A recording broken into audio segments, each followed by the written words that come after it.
as Louise says, I'm Hope, so I'm the Student Recruitment Manager at Aston University. So I'm responsible for the organisation of open days, but also travelling around the country to give information, advice and guidance to young people about their future careers.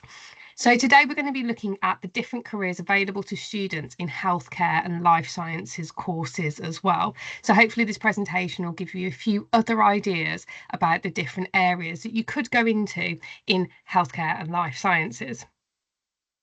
So first of all, just to give a bit of an introduction. So as I said, we're from Aston University. We're a city centre based university, so based right in the middle of Birmingham. There's now 8 universities in Birmingham, so there's a lot of choice out there for students locally as well. We have risen in the rankings recently, so it's something we're quite proud of. So we're now 21st in the UK. But one thing we're really proud of as well is our kind of employability for our students, and we'll touch on the placement year and the different opportunities available for students as well. We are University of the Year this year for student success, and part of that is to do with the placement year, the support of the careers teams and the different opportunities that we offer to students in terms of that careers support. We're a medium-sized university, so we've got around 18,000 students from over 120 different countries, so quite a diverse university as well, all based on the one campus in the middle of Birmingham. So as I said, the aims of this session are to gain an insight into the variety of medical related degrees available at UK universities. So not just medicine, but looking at the other different options that we have as well. We'll be exploring the job and employment opportunities that may come from taking the degree in those fields as well. So we'll be giving you a bit of an idea about the different kind of employability options that come along with studying these degrees. But hopefully it'll help you to make informed decisions about potential career pathways as well. So there will be quite a lot of information in this presentation, but I'll make sure that it's sent out to you afterwards, as I've included some useful links too that may help later on down the line. So today we're going to cover different life sciences degrees to choose from, potential career pathways with a life sciences degree, the degrees that we offer at Aston as well, medically related careers and medically related degrees at Aston and where they can take you as well. So as I say, quite a lot of information will be coming at you tonight. So hopefully you'll find that interesting, and we'll try and answer some of those questions a little bit later on that you may have.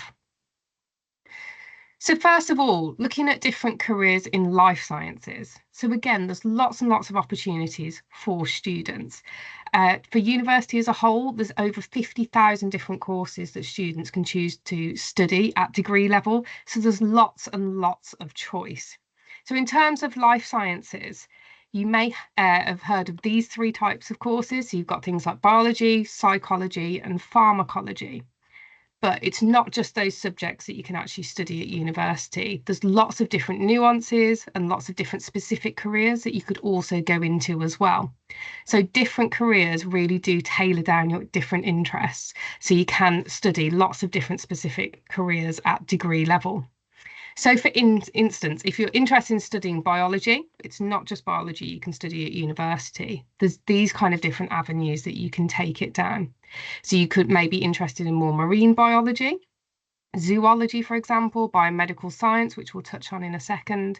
But you could also be really specific and go into something like genetics if that was an area that you were really interested in. And of course, you've got medicine under that umbrella as well. For students that are interested in psychology, again, you can really drill down into those kind of different aspects that you're interested in. So you don't just have to study a broad psychology degree.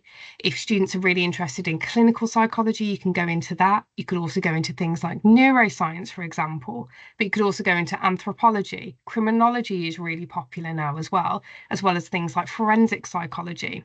But you could also use that kind of degree to go into something like social work if that was an interest for you as well. So again, it's opening up all of these different avenues around these courses.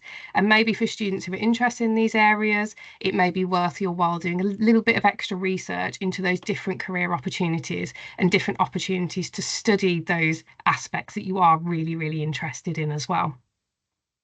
In terms of pharmacology, there's lots of different areas too. So there's courses such as pharmacy, which again we'll touch on in a second. There's toxicology, biometrics, medicinal chemistry. So again, all of these kind of different options that are available to students as well. So now we've looked at the different types of courses under those areas. Of course, a lot of students always ask us what type of careers they can lead into. So looking at these kind of aspects, if you're interested in biology, again, you could do something like become a zoologist, a microbiologist, marine biologist, a doctor, or even go into food science as well. So that's a very big area now as well, doing lots of research into the agricultural markets and that kind of thing as well. And again, I think that's quite topical this week with around kind of the releases about what M&S are doing around their milk and that sort of thing. For psychology, you could drill down into these different areas. So if you're really interested in, say, psychology, for example, but also really interested in sport and exercise science, you could go and be a sport and exercise psychologist. You could do market research, you could go into counselling and well-being, working with young people, working with older people, different communities. You could go into clinical psychology, but you could also go into counselling and that kind of welfare and well-being as well. So there's lots of different aspects there. For pharmacology, the kind of careers that you can go into, things like being a clinical scientist, so doing those kind of research into those kind of different areas. Medical science liaison, being a toxicologist, a research scientist, or indeed a pharmacist. And we'll hear from Alina a little bit later on about what it's actually like to study pharmacy at university. So again, the whole career aspects, that they are really open for students who want to study these kind of healthcare related courses. So we will go into a little bit more detail about the types of careers that students could go into if they want to. So specifically at Aston University, these are our life sciences degrees. So we offer biological and biomedical science, biochemistry and psychology as well. So first of all, these degrees are between 3 and 4 years long, and I'll explain why in just a second. But year one is very much about building a foundation. So you'll be building up a lot of those kind of different skills that you may need in those kind of areas. So that may be lab-based skills, research skills, data analysis, writing reports, and really getting a grounding in all of those kind of different aspects as well. So for courses such as like biology, you'd be looking at different cells, different organisms, you'd be looking at genetics, for example, be looking at a bit of biochemistry and biotechnology as well within those courses, microbiology, physiology. So there's all those kind of aspects of grounding within those courses as well. Year two, you're starting to build up those skills again. So looking at different aspects for you as well. So in biochemistry, for example, this is when you'd be doing a lot more kind of research-based, lab-based work as well. So looking at researching clinical treatments, looking at pharmaceuticals and those kind of different settings. Maybe looking at kind of different food science, agricultural science that you could go into as well, and those kind of different career opportunities too. Then in the third year, you have the option to do a placement year. So biochemistry, out of those degrees, that's the only one that is a 4-year course with a compulsory placement year within it. The others have an optional placement year. But this gives students the opportunity to put what they've learned into practice in a proper setting. So that could be a lab-based project, for example, again, a research project. So that could be really valuable experience for a student.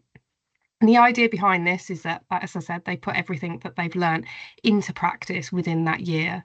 So it could be that, as I said, you're working on a research project, for example, but again, that's kind of giving you that real work life skills and experience that you can then take into final year, finish off the degree, and then you've got a year's worth of work experience behind you as well to go into those kind of different areas that you may be interested in.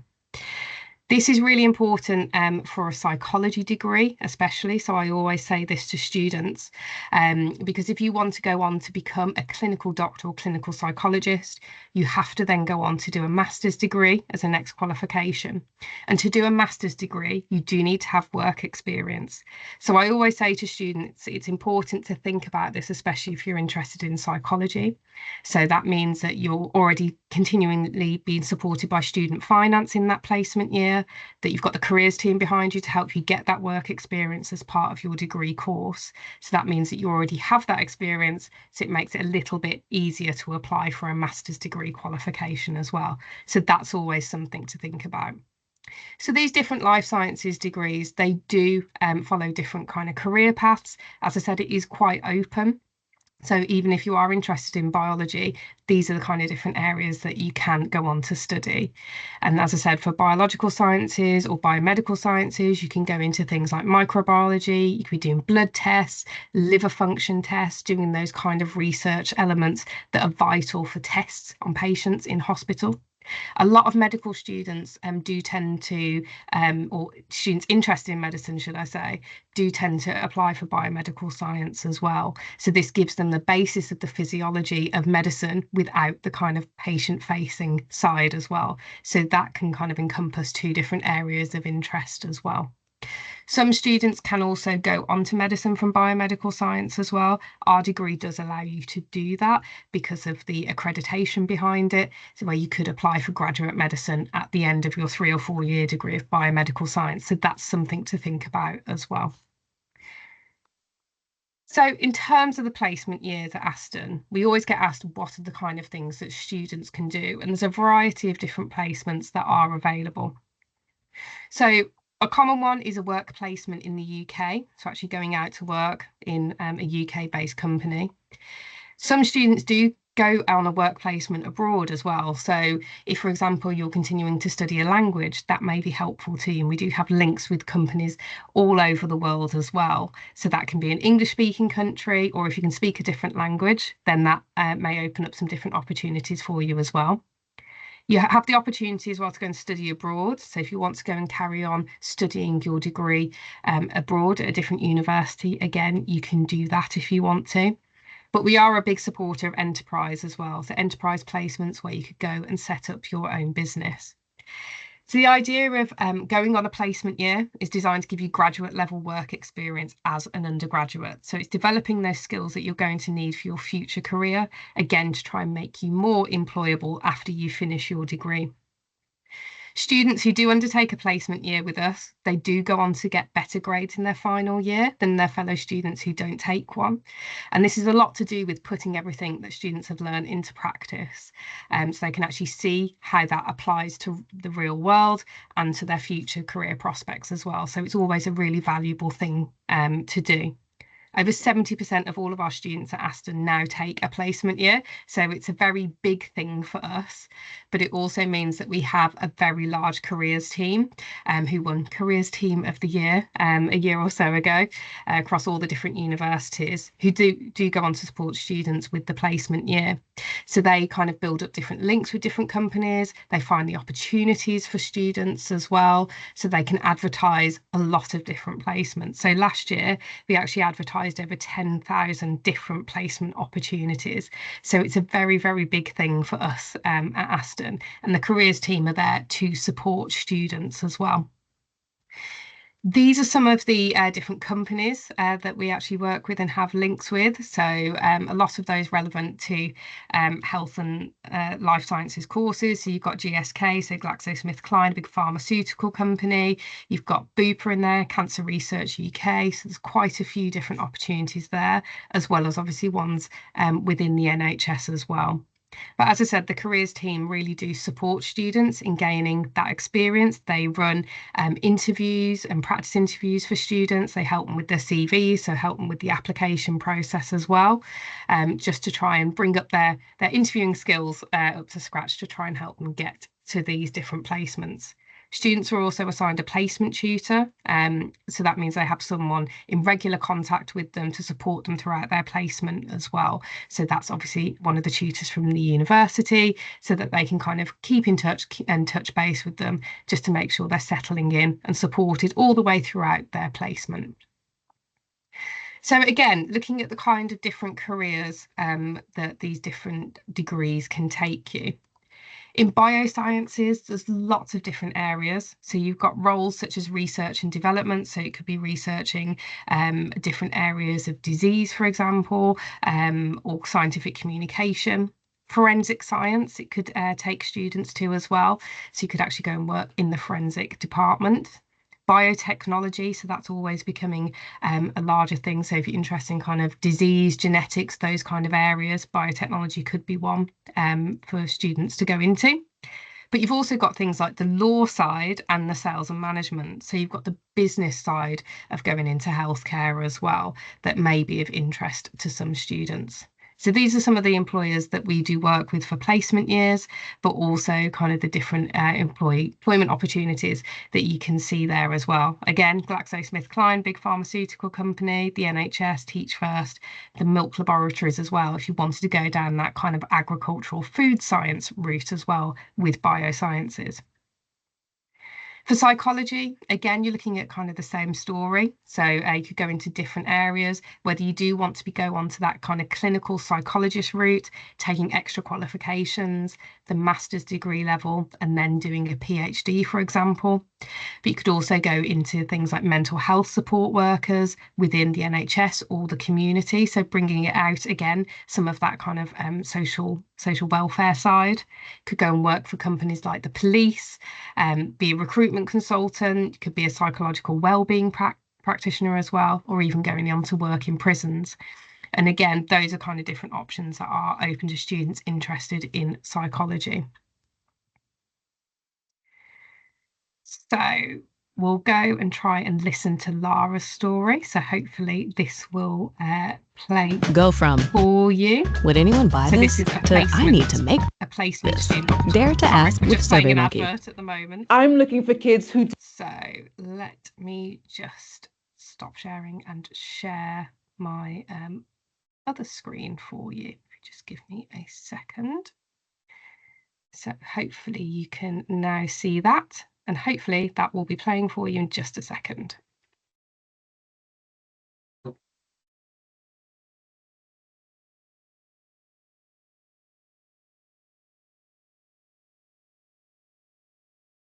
We've got no volume at the moment, Hope. Apologies. Thank you for letting me know. No worries at all. Thank you. Let me just... Here we go. This should do it. 19 with a degree in microbiology and immunology. Perfect.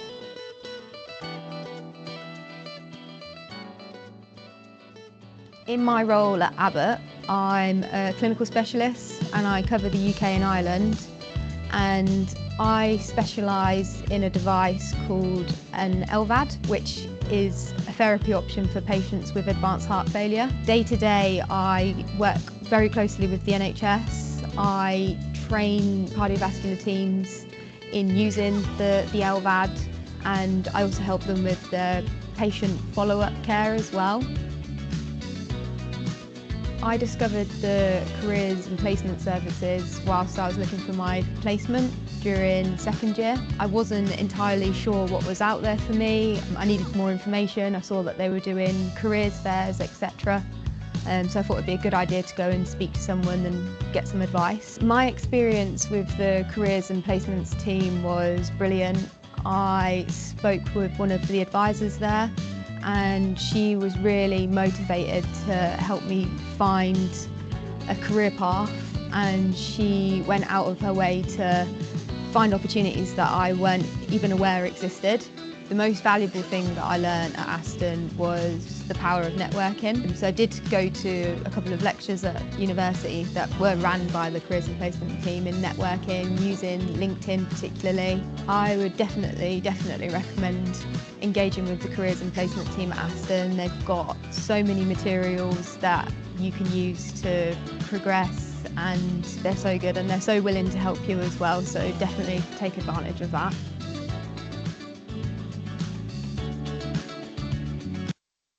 Okay, so that's just one of our students and their experience of working with our careers and placements team. Let me just get back to our slide there. So as I said, they're a really supportive team who are out there just to try and help students try and work out what type of career that they do want to go into, but also giving students the opportunity to have a go at kind of real world applications and actually getting them into that kind of professional level of work as well. So moving on to different types of careers in healthcare, we always start with the big one, which is always students say they're really interested in becoming a doctor and they really want to study medicine. But one of the questions our medical department always ask us to ask students is, do you really want to be a doctor? There's always lots of information in the press as well about the kind of negative sides of becoming a doctor. So obviously how hard they work during COVID-19, how long the shifts are, the kind of tiredness, those kind of elements. So if you do want to become a doctor, it really has to be a vocation. It has to be something that you want to work at, it has to be something that you've had some experience of, and that you are going to be committed for at least the 5 years of study of being in medical school, and then the further training and qualifications as well. These are some of the reasons that we come across when we speak to students about, and we ask them why they want to become a doctor and why they want to study medicine. So the first one students always say to me is they want to be a doctor because they want to be really, really rich and make lots and lots of money.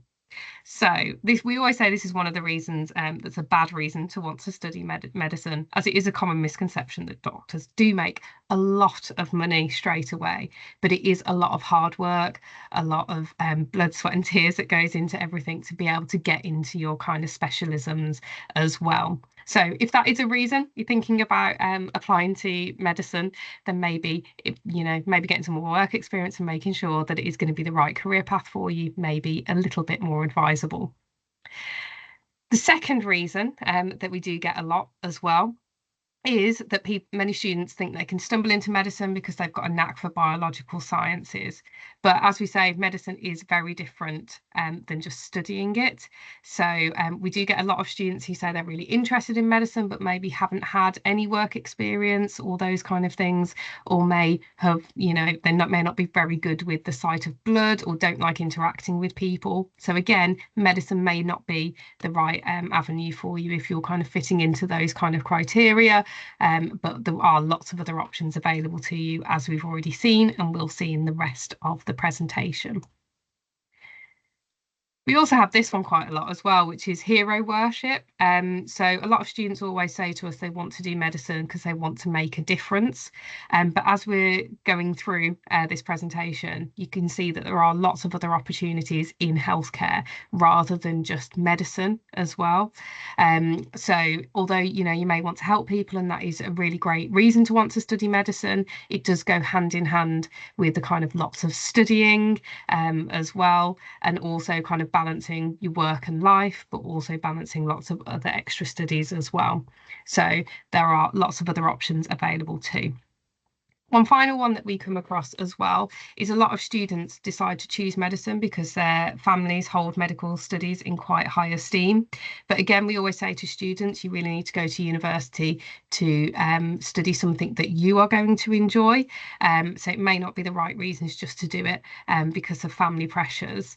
But medical school is really tough, and obviously we want all students to succeed with whatever path they decide to go down at university as well. So again, there's lots of different options that are available.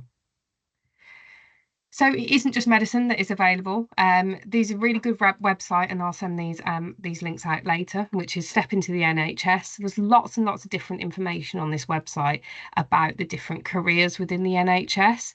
So there is an A to Z on there with lots and lots of different careers and other areas that you may not have thought about. So again, it isn't just medicine, psychology, biology. There's lots of different areas. So you've got things like operating department practice, you've got the physio side of things, you've got the business side of working in a hospital as well. And there's over 350 different careers in the NHS, and including hundreds of clinical roles as well. So again, if you're thinking about the types of different careers that you might want to go into healthcare wise, this is a really good website to have a look at and see if there's any other different courses that may spark your interest or give you an idea of which kind of career you may want to go into. I wanted to share with you another video as well from this website. So this gives you an idea about some of the other things that are available in healthcare. It's not just the ones on the front line, the actual doctors, the nurses, the clinical staff that are actually physically saving the patients. It's the people that get them to that point as well. I am a dental nurse. My job title is a biomedical scientist, grade 1. I'm an occupational therapist. I'm also an occupational therapist. I'm a training manager for Milton Keynes Primary Care Trust. I'm an SHO, which is a senior house officer. I'm a communications assistant. My official job title is assistant technical officer. I'm a trainee biomedical scientist. Even if it was just behind like a reception area, I would just love that. I'm a radiographer in the X-ray department. Outpatients call centre supervisor. I'm a discharge coordinator. A staff nurse in the emergency department. Business support coordinator for facilities. Before I used to say I wanted to be an optician and suddenly just changed to dentistry, so who knows what it's going to change to next. My opportunities of development have grown immensely since joining the NHS. There's an ocean of opportunities really, there really are.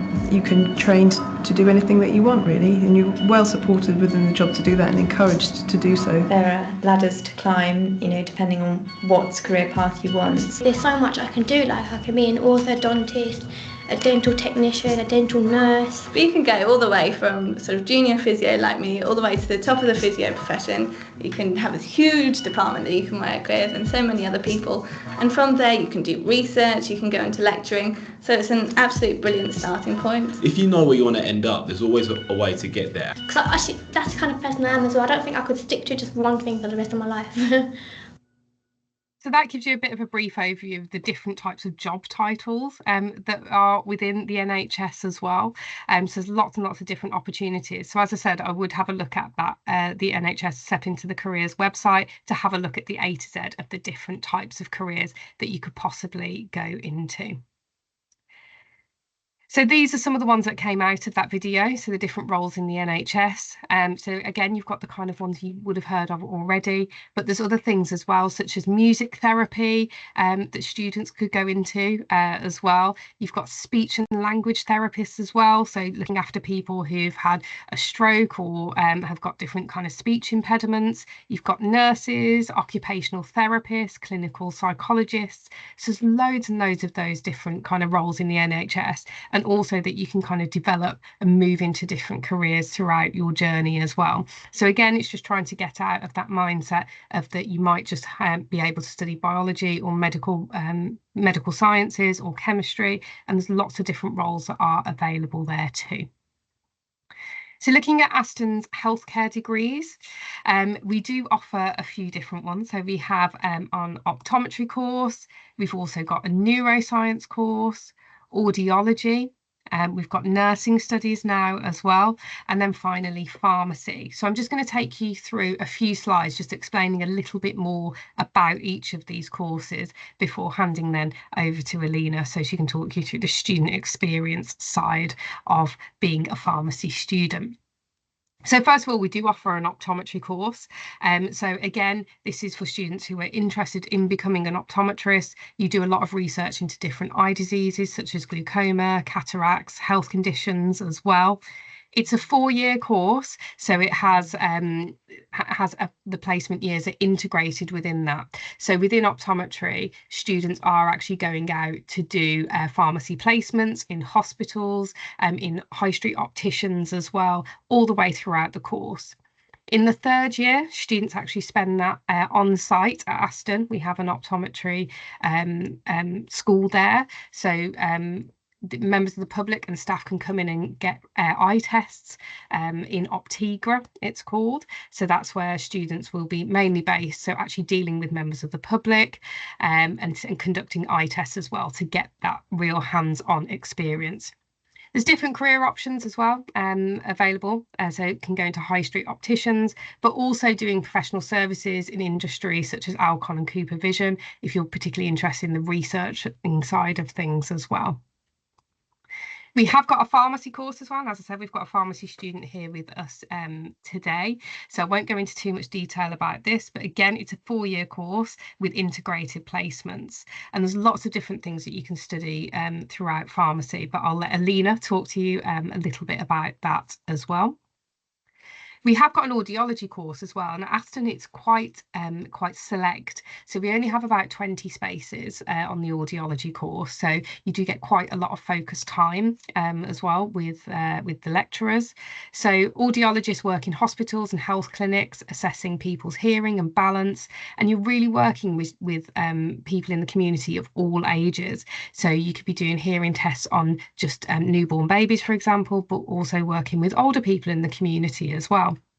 This course is 3 years long, and again, it's got integrated placements within it. So that means that students will be going to work in high street audiologists, such as Boots, for example, so conducting hearing tests, working with hearing aids and those kind of things, but also working at different clinics. And you could become an audiologist or hearing aid dispenser as well. So those are usually the typical careers an audiologist would go into. We do now have 2 nursing courses based at Aston. So we've got adult nursing and mental health nursing, which I'll come on to in just a second. But with the adult nursing course, it's quite a general course in that students will be working with patients suffering from a variety of health conditions, working with all ages as well. So looking at acute ailments to long-term illnesses and diseases. So you're supporting care plans, carrying out care procedures and assessments as well. The course is 3 years, and again, it has integrated placements within it.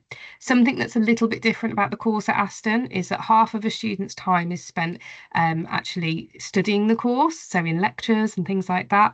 And then the other half of the time is spent actually out in work placement. So that will be in hospital-based work placements, but also in kind of care homes and different care settings as well. So with adult nursing, it is quite a general degree, and then once you're in the NHS, or if you're operating as a nurse, then you can go on to specialise in several different areas as well. So again, the NHS, as we've looked at already, but also students can go back to study and be a lecturer at university, but also go into social work or play therapy as well.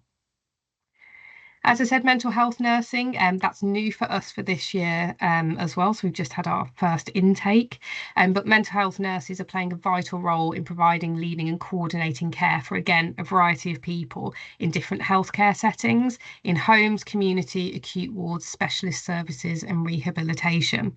Again, it has integrated placements following the same model as the adult nursing degree, but there's lots of different career options as well. Particularly, I wanted to point out the different services mental health nurses can go into, so things like child and adolescent mental health services, but also forensic and prison services, the ambulance and police services. So there's lots of different opportunities rather than just being a mental health nurse in a doctor's surgery, for example, or in a hospital.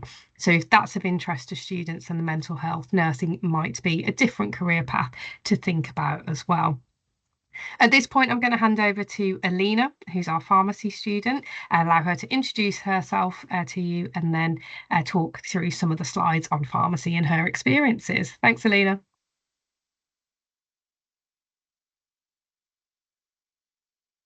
So hello everyone, my name's Alina and I'm a pharmacy student. I'm in my final year, so I'll just give a short introduction about why I chose pharmacy. As Hope said before, a lot of people choose healthcare courses because they want to help the public, so helping patients when they come in. And it's a career that's changing. So from now, you've probably heard that all pharmacists, once they qualify, are going to become independent prescribers, which wasn't always the case before. So you'd be doing more diagnosing and then prescribing medications to the patient. And there's a fair few calculations involved within the degree. So with Aston, each year what we have is a calculations exam, and that's to help prepare you for the calculations that you'll do in your foundation year and in your career as a pharmacist as well. My route to pharmacy, so I did my GCSEs, and then for my A-levels, I did biology, chemistry, and psychology. For pharmacy, chemistry is a compulsory, and then you have one science, so either maths or biology. And then, so when you join pharmacy in the first term, they just sort of get everyone onto the same page. So not everyone would have studied biology, and not everyone would have studied maths. So they help you in that respect. For the pharmacy interview, it's not like the other healthcare interview. So for my interview, you get a question or a statement, and they just want to see how you can communicate your decision, whether you agreed or disagreed with it. It's more testing about how you can communicate your point of view across to the interviewer. And with work experience, I did have some work experience, but for this degree, for the interview process anyway, you don't have to have work experience. So if you manage to attend any open days, the lecturers would let you know that they understand how hard it is to get work experience in the pharmacy, especially after COVID. So it's not compulsory, but it can benefit you just so that you know if you definitely want to study pharmacy.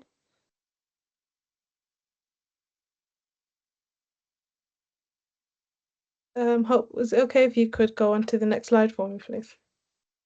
So with placements at Aston, throughout the 4 years, you have a variety of different placements in different settings. So you have a few days each year in community pharmacy, you have them in hospital, you have them in general practice, and you also have placements in vaccination centres and with nurses as well, just to see how they integrate in the multidisciplinary team. And at the end of each year, just so you get a good understanding of each sector. So in first year, you have a 4-week placement in community pharmacy. So that would be 4 weeks of you just working with the community pharmacists, seeing how they do their work, and you'd have workbooks and tasks to do throughout the time, just so once you qualify, you'd know which sector you'd want to go in. There's also a hospital placement at the end of the second year, and at the end of the third year, you have a primary care. So you'd have 4 weeks in a doctor's surgery with the pharmacists that are based there, and that's sort of the evolving role. So before, there wouldn't really be any pharmacists in the doctor's surgery, but now that they're introducing the prescribing element, you'd see a lot of pharmacists moving towards that sort of route as well. To study this course, it's quite intense. There is a lot of content, but there's quite a lot of support on the course. There's a lot of lectures and workshops, but with the learning, they always help you put it into practice through workshops, placements. There's places that you can apply the knowledge, which would be better for your understanding. And I find that by applying it in the workshops and placements, it does help you remember it, and that would give you a better, you'd be able to become a better pharmacist as you'd have practice early on in the career. Thank you. Yes, that's just following up from my last slide. So you'd have lab sessions as well, because with pharmacy, you don't have to go through the patient route where you become a hospital pharmacist or a community pharmacist. You can also go down through the industry route where you go deeper into the manufacturing of medications, research into the drugs and molecules, how they work in the body. That's another route that you could take as well.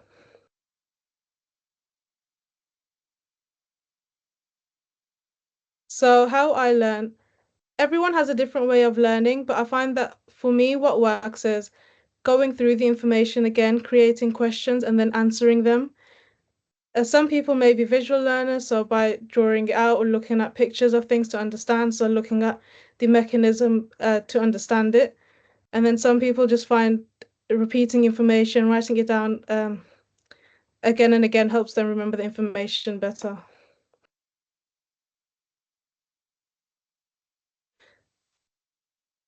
So my future aspirations. So for my foundation year, which I'll be starting in July, I've secured a place in the Trust University Hospitals, Birmingham. So I'll be a hospital clinical pharmacist from July. And throughout that foundation year, we'll have different rotations and different specialities. So after experiencing those specialities, I'll see what seems to me most interesting and what I'd like to specialize in the future. Top tips for healthcare students in general. So whether you're studying pharmacy or any other healthcare related degree, the key tip is to stay on top of your studies and try to stay up to date. Try to see, even now with your A levels or BTECs, try and see a revision technique that works for you, because the earlier on that you figure this out, the better it'll be for you throughout your studies.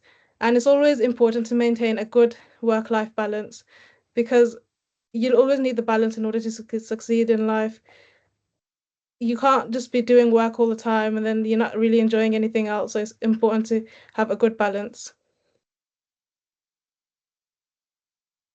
Thank you very much, Alina. So I'm sure there'll be some questions for you just as we get to the end of the presentation. As Alina mentioned, she mentioned work experience as part of the kind of interview process, and also mentioned that it's quite difficult to get any work experience. I thought I'd just include this slide because that might be quite useful to some of you as well. And I know you're quite supported in college in terms of work experience or getting any other experience to start building your skills.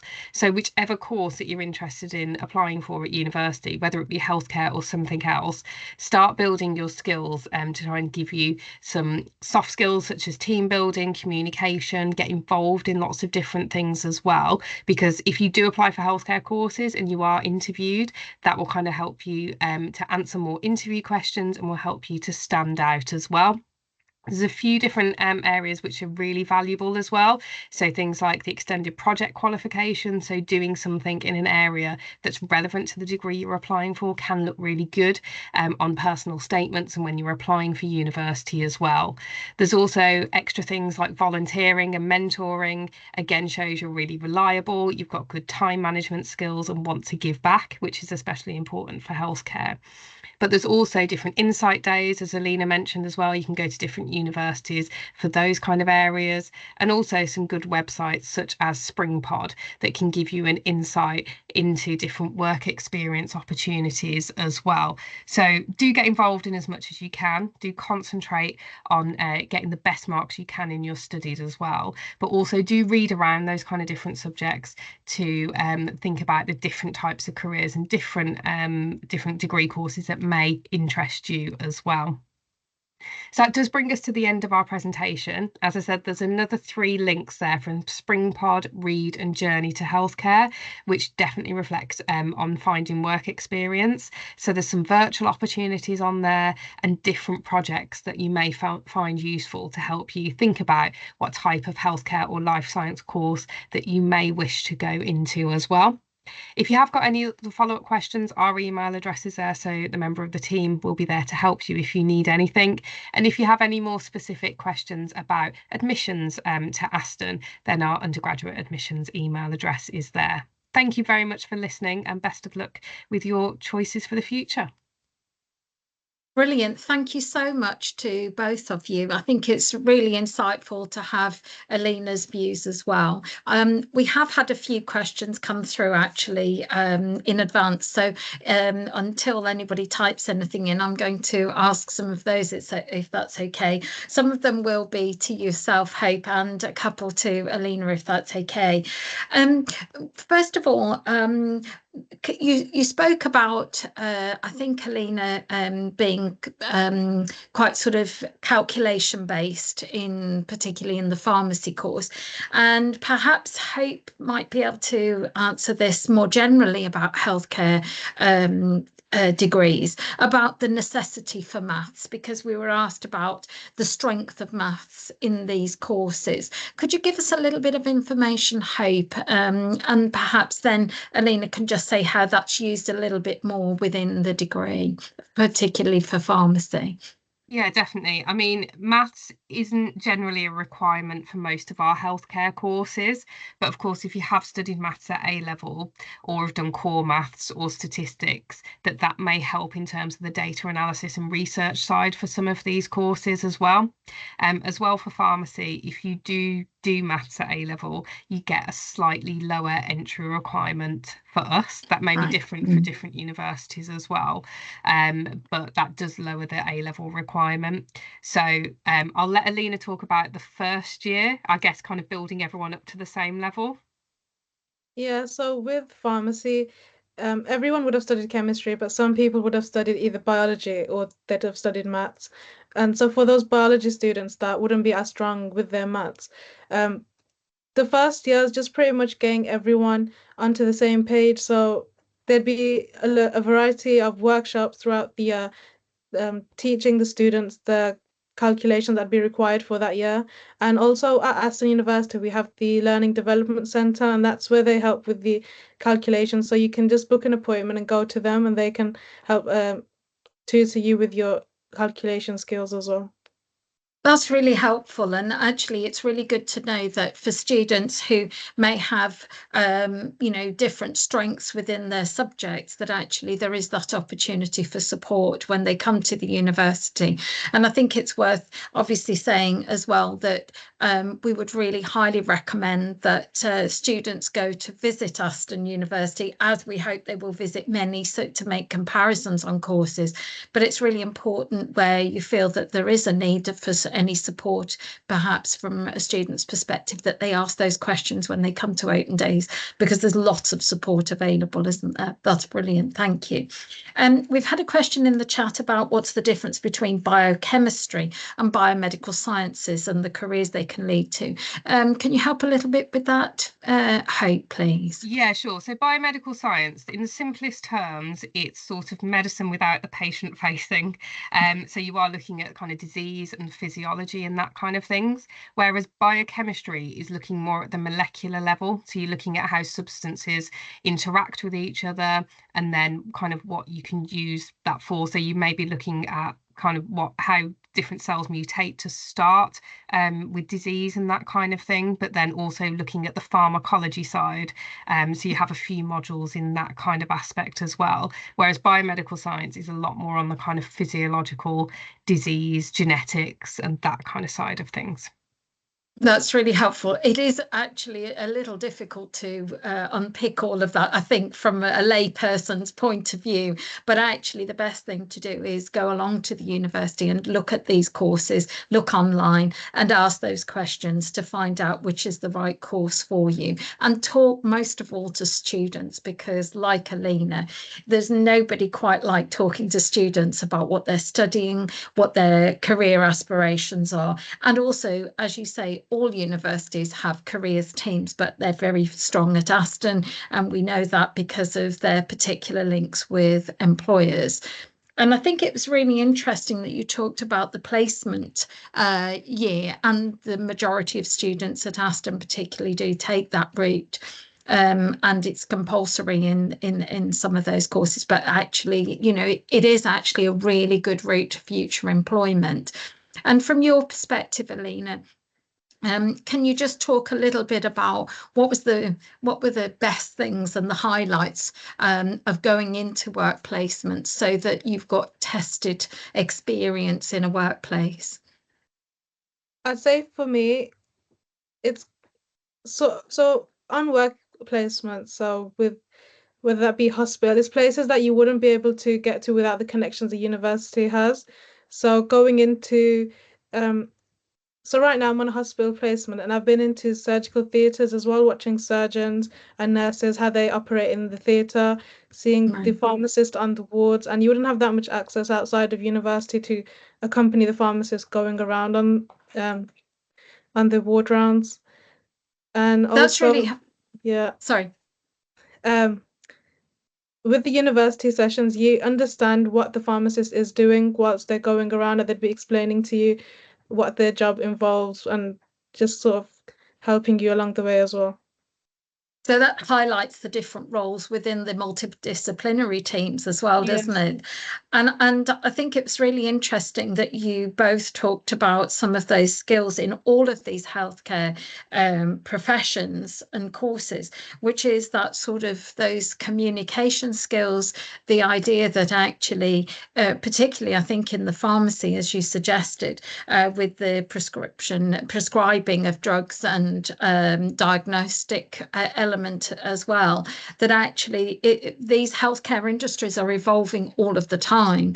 There's a lot of things I think that can be now perhaps done with AI and technology, but actually there's no substitute for the interpersonal sort of interpretation of those between whether that's a multidisciplinary team, so between different professional people, or with patient. So actually I'm really glad that you talked about that, because those are those skills that can be developed by students during work experience, or some of those other areas, not directly, perhaps if you can't get an optician work experience placement, but to understand some of those skills and practice them. That's really important. we talked about the difference between those particular degrees. What would you say was the best preparation that students, perhaps in year 12, who might be listening to this, could do now to gain really the best chances of getting onto the right course for them? Hope, I don't know if you can do that. Yeah, I would say, first of all, do what you're doing and ask all the questions that you can, like asking what is the difference between these kind of different courses as well. Of course, we always recommend UCAS as a first point of call as well, to see what types of degree that you may be interested in. But again, like I said, looking at the types of different careers that you could go into could be really helpful.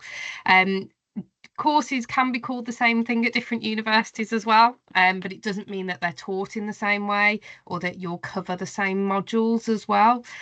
So do always refer to university websites, have a look at what you'll be studying in years 1, 2 and 3, and then see if that's going to be interesting to you or if it covers the areas that you are interested in as well, because that can be something that is a little different between universities. And also research into the different areas where a university can support you as well, in terms of, let's say, career support or placements as well.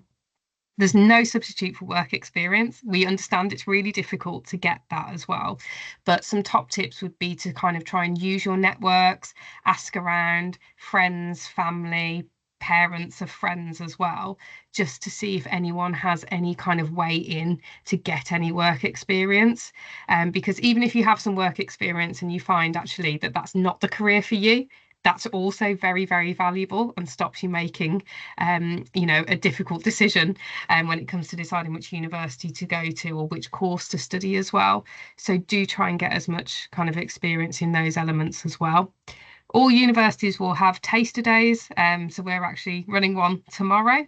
So we've got about 300 students coming onto campus to experience some of our different subjects that we offer, but each university as well will offer those. So I would always encourage students to go along and try and get a flavour for what those kind of different courses are as well. But of course, talk to wonderful careers advisors as well, and try and get some insight into those kind of different areas. That's great. And actually, those work experience links that you've put there for some of those virtual ones are really helpful. And Faye's been really busy putting those and has researched those in advance and put a lot of links in as well for students. And when you get the recording of this, you'll be able to look through those as well. And we're going to wrap up in just a moment. One of the things that I thought was really interesting, Alina, you referred to the work-life balance. And one of the questions we had, I'm going to slightly rephrase it. It was talking to do about holidays and what kind of holiday entitlement you had. I'm going to rephrase that slightly and say this is evidently it's a very vocational driven set of courses, and that means that a lot of those healthcare professions, you're spending a lot of time dedicated to supporting people, but it is important to get that work-life balance. Can you just give any one top tip, Alina, that you would suggest students think about when they're looking at these kind of courses, because they are intense? Is it something that you think you can do with a reasonable work-life balance? Yeah, I think that's totally achievable. So the time that you have off, I'd say make the most of it and dedicate sort of just time that you're at university or maybe just during the week to university studies and then the weekends to yourself. For me, I have hobbies outside of university and also have a part-time job along on the side. So for me, I feel like I've managed to achieve a balance between universities and working part-time and also my hobbies outside of university as well. That's excellent. Thank you very much indeed. I'm just looking at anything else that I had down here. I think it's very interesting that the careers that students can go into are so diverse as well. And I think it's really important that students do that research. Those slides are going to be really helpful and we will circulate those because actually those careers with those interests and those degree courses are so varied. I'd really really like, in the absence of any further questions, I'd really like very much to thank you, Hope and Alina, for coming on this evening. If there are any further questions, if you would like to email them, students, parents, to careers@keds.ac.uk, and we can forward those on to Hope and Alina. And we wish Alina very well in the rest of her studies and moving on into her career. And Hope, we know we will see you again very soon. But in the meantime, thank you, students and parents, for coming on to this launch of the Healthcare Pathways. And we will be having some further speaker series in the spring and summer term. So thank you very much this evening. Have a safe, I can't say journey home. We're all probably much at home, but a good evening. Thank you very much indeed. All the very best. Thank you. Bye. Thank you. Bye-bye. Bye-bye.